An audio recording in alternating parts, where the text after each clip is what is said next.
Om Shanti. Good morning आप सभी। बाबा के हंसते खेलते उड़ते उड़ाते फरिश्तों को आइए इसी विमूल्य दर्शन में आप सभी का स्वागत है। सुनते हैं ईश्वरीय महावाक्यों का सार 7 नवंबर 2022। मीठे बच्चे, मनुष्य जो बाप को भूल दुबन अर्थात दलदल में फंसे हुए उन्हें निकालने की मेहनत करो।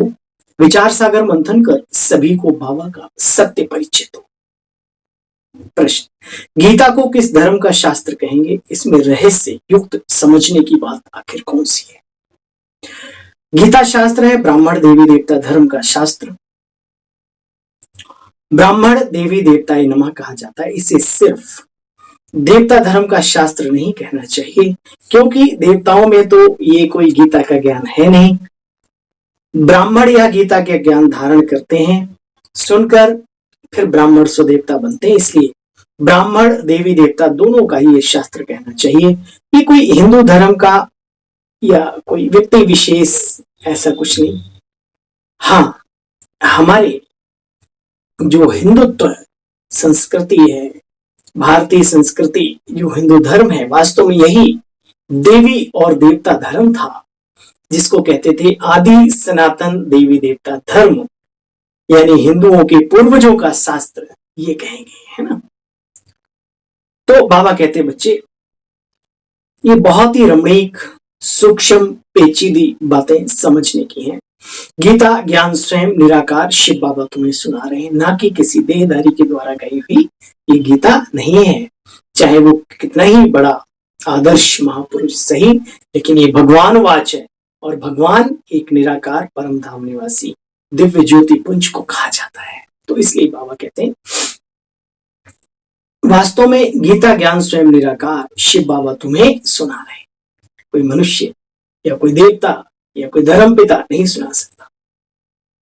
गीत बजा है, न वो हमसे तो जुदा होंगे, न उल्फत दिल से, न तो जुदा होंगे वो हमसे, न हमारी चाहत दिल से निकलेगी। ओम शांति। बाबा बच्चों को बैठकर समझाते हैं अच्छी तरह से। कौन सा बाप? पारलौकिक बाप। कौन सा बाप समझाते हैं? पारलौकिक बाप। पारलौकिक बाप को इतने बच्चे तो होते नहीं। पारलौकिक बाप के बच्चे देखो कितनी आत्माएं, सारे तो शिव बाबा के बच्चे हैं, अच्छे या बुरे जैसे भी हो। इसलिए शिव बाबा को सभी मानते हैं, चाहे रावण को दिखाया हो, चाहे राम को दिखाया, कृष्ण चाहे कंस, सभी को शिव का भक्त, आराधक, साधक दिखाया है। देखो बच्चे, तुम इन बातों को अच्छी तरह से जानते हो। परम पिता परमात्मा निराकार भगवान वाच। बच्चे, बाप तो एक होता है। बच्चों की ये बुद्धि में बैठना चाहिए। जब कहते हैं हे प्रभु, हे भगवान, कहने से बच्चे वर्षा लेने की भासना नहीं आती। पिता कहने से उसकी वसीयत के हम मालिक बनते हैं। तुम बच्चे जानते हो, भारतवासी ड्रामानुसार रावण की मत पर चल करके एकदम जैसे कि दुर्गति को पाए हुए हैं। तो पहले यह समझाना है कि ब्रह्मा विष्णु शंकर सूक्ष्म देहधारी हैं। मनुष्य तो स्थूल देहधारी है, परंतु स्थूल व सूक्ष्म देह शिव बाबा को न स्थूल देह है न सूक्ष्म है ना। ब्रह्मा देवताए नमः, विष्णु देवताए नमः, शंकर देवताए नमः, फिर क्या बोलते हैं? शिव परमात्माए नमः, यानी इंद्रदेव से भी जो ऊंची ताकत है शिव है। शिव अर्थात शून्य, निराकार, ज्योतिपुंज, चर अचर का स्वामी, रचयिता। देखो बच्चे, पुजारी लोग भी कहते हैं ब्राह्मण देवताए नमः, फिर कहते हैं शिव परमात्माए नमः, परंतु जानते नहीं। बाबा कहते हैं मैं ब्रह्मा मुखवंशावली ब्राह्मण बनाए देवता बनाता हूं, इसलिए कहा जाता है ब्राह्मण देवताए नमः, क्योंकि ब्राह्मण ही उच्च कोटि का पुरुषार्थ करके भविष्य में देवी और देवता घराने में जाते हैं। यह बड़ी समझने की बातें हैं। बाबा कहते बच्चे, शिव बाबा आकर के ज्ञान सुनाते हैं। इसको कहा जाता है रुद्र ज्ञान यज्ञ। तो रुद्र ज्ञान यज्ञ से विनाश ज्वाला प्रज्वलित हुई। कहाँ रुद्र यज्ञ, कहाँ फिर स्थूल यज्ञ आदि रखते हैं। इस ज्ञान के बाद सतयुग में कोई भी मटेरियल यज्ञ बच्चे रचा नहीं जाता। ज्ञान यज्ञ रच गया, फिर मटेरियल यज्ञ रचने की जरूरत नहीं। क्यों? सुख शांति धरा पर आ ही जाती है। अब ये विचार सागर मंथन करने की बातें हैं। भगवान वाच शास्त्रों में, गीता में भी आटे में नमक मिसल ईश्वरीय वचन सत्य लिखे हुए हैं। क्या लिखे हुए? हे अर्जुन, मैं आता हूं, मैं परमधाम निवासी हूं, मैं विदेही हूं, मैं एक ब्राह्मण बूढ़े बूढ़े तन में आता हूं, आकर के ये गीता ज्ञान सुनाता। कुछ मूढ़मती लोग मुझे ना पहचानने के कारण साधारण समझते ना, इसलिए ग्लानि भी करते हैं और मुझे पहचानते हैं। कोटों में कोई, कोई में कोई बिरला ये सौदा करता है। तो फिर कहते भी हैं झूठी दुनिया, झूठी काया, झूठी माया, झूठा संसार। और शिव बाबा के लिए कहते हैं गॉड इज ट्रुथ, सत्यम शिवम सुंदरम। बच्चे तुम जानते हो ये विचार सागर मंथन शिव बाबा तो करेंगे नहीं, ब्रह्मा और ब्रह्मा कुमार कुमारियों को ज्ञान का मनन चिंतन करना है। और जो अपने बहन भाई 5 विकारों की दलदल में फंसे हुए, दुबन में फंसे हुए बेचारे, चाहते हैं निकलना, उनको जरूर निकालने की मेहनत करनी है।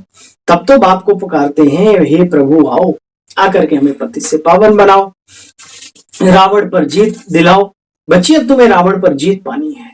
फिर सतयुग में तुम जीव आत्माएं सुख में रहती हो, जो भी सत्संग आदि हैं वहां तुम जाकर के पूछ सकते हो। बच्चे डरने की बात नहीं, क्योंकि सब अंधेरे में ठोकरे खा रहे हैं।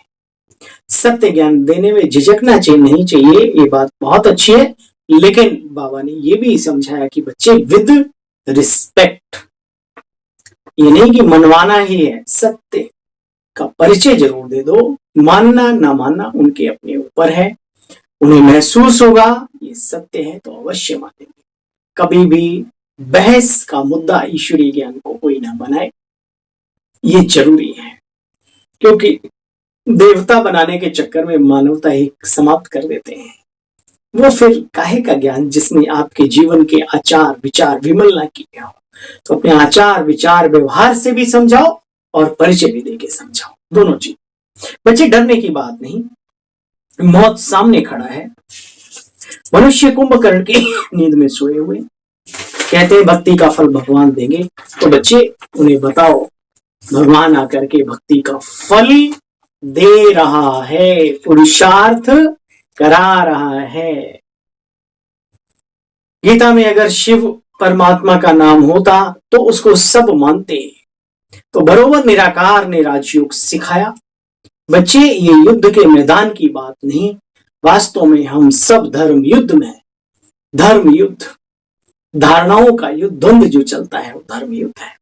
युद्ध के मैदान में इतना बड़ा ज्ञान कैसे देंगे बच्चे? सोचो, विशाल सेना इधर, विशाल सेना उधर, और इस तरीके से। तो इस सूक्ष्म आध्यात्मिक बातों को न समझने के कारण से फिर उसको स्थूल तरीके से समझाने की कोशिश की गई समाज को, और वो भी नहीं समझते लोग, तो क्या करें?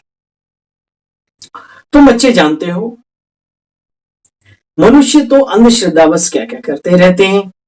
शिवलिंग की भी पूजा करते हैं, शिवलिंग को बनाते हैं फिर डुबो देते हैं, देवियों की भी पूजा कर फिर डुबो देते हैं। तो गुड्डे गुड़ियों की बच्चे पूजा होगी। अफसोस है इस संसार में इतने विद्वान आचार्य महामुनि कथावाचक, अरे कोई तो समझाओ अपनों को, ये क्या करते हैं? कहां लिखा है?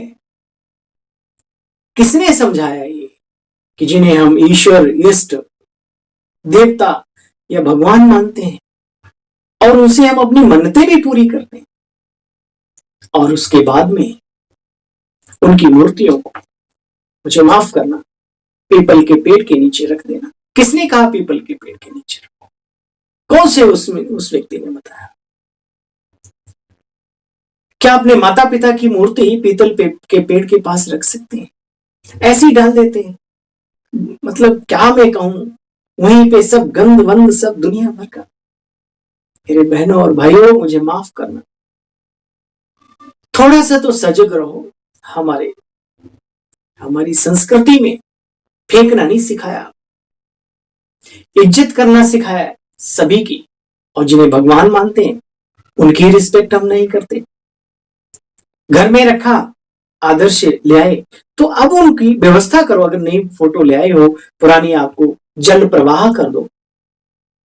अगर जल प्रवाह नहीं की जा सकती, मान लो कांच है या बहुत ज्यादा, तो आप जमीन में 8-10 फीट गड्ढे खोद के इतना कर सकते हो ना।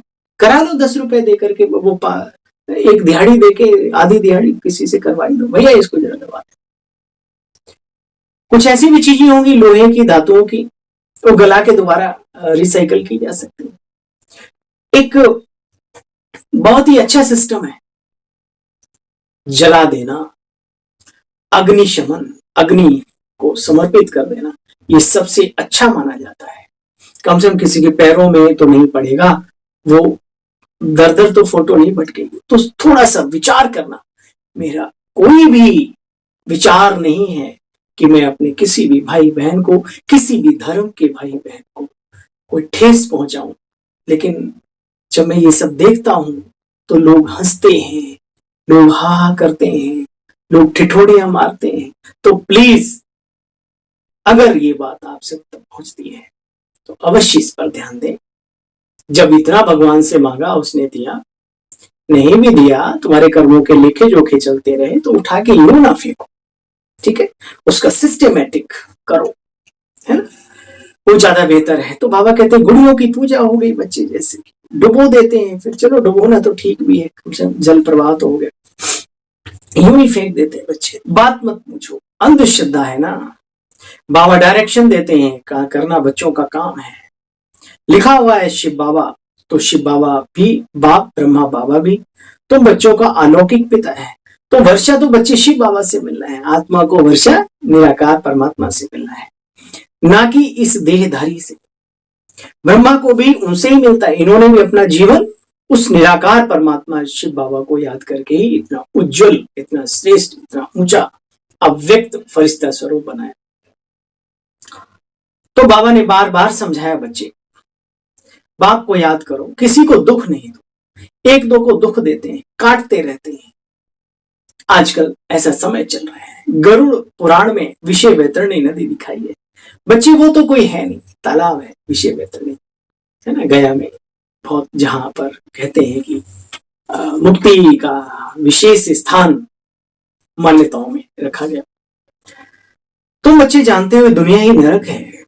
आजकल के बच्चे भी जैसे कैसे होते हैं। तो बच्चे, तुम्हें पुरुषार्थ करना है स्वर्गवासी बनने के लिए। अच्छा